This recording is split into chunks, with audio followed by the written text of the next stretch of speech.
Hi, my name is Patti Rutledge. I'm the co-owner of Sensational Development Occupational Therapy located in Massapequa on Long Island in New York.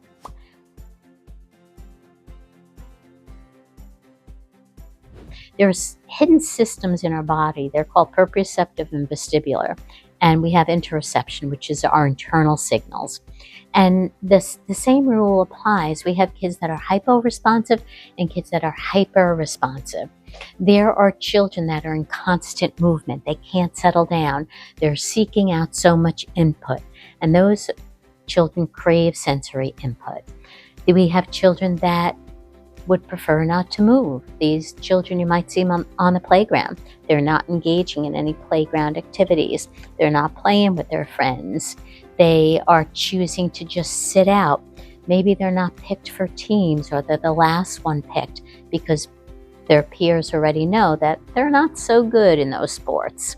And these children, not only are they having a hard time motor planning, but it also affects their self-esteem, and we might see children that are having meltdowns when they realize they can't do what their peers are doing, or they have anxiety when they know they might have to participate in an activity where they're not going to be able to keep up with their peers.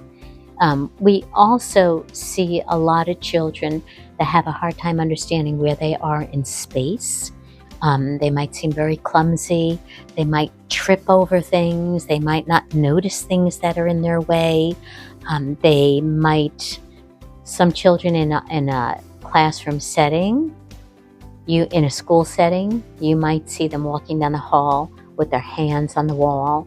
Oftentimes, these children are using that as a guide, because if they didn't have anything to guide their body, they might lose their balance. They could fall.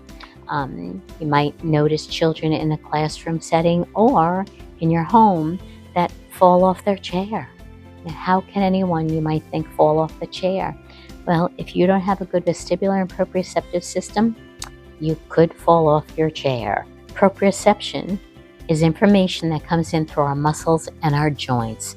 It tells us how hard to bite into an apple versus biting into a peach. It tells us how hard to press on our pencil when we're writing on paper. It tells us how hard to press on our crayon when we're coloring.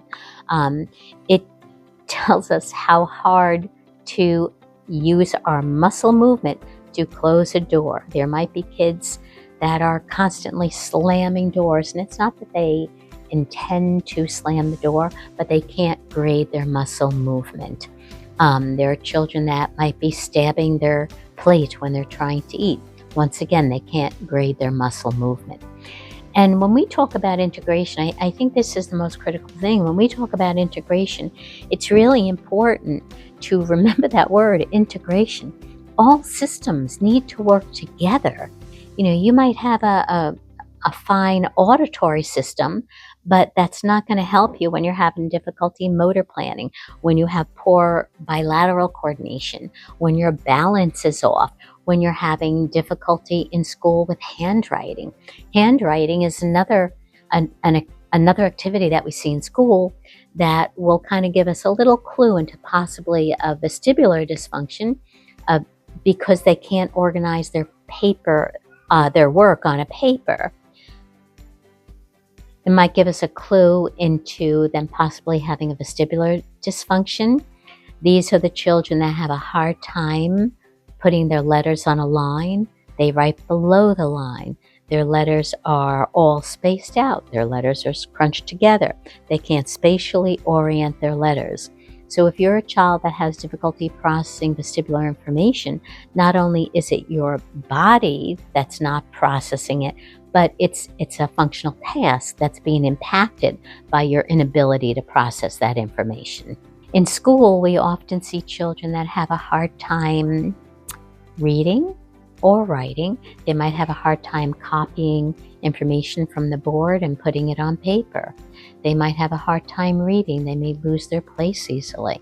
And that's a child that has difficulty with ocular motility. And ocular motility and vestibular processing are very closely connected. If you have any questions and you suspect that your child might have difficulty processing sensory information, feel free to call us at Sensational Development, especially if you're located on Long Island.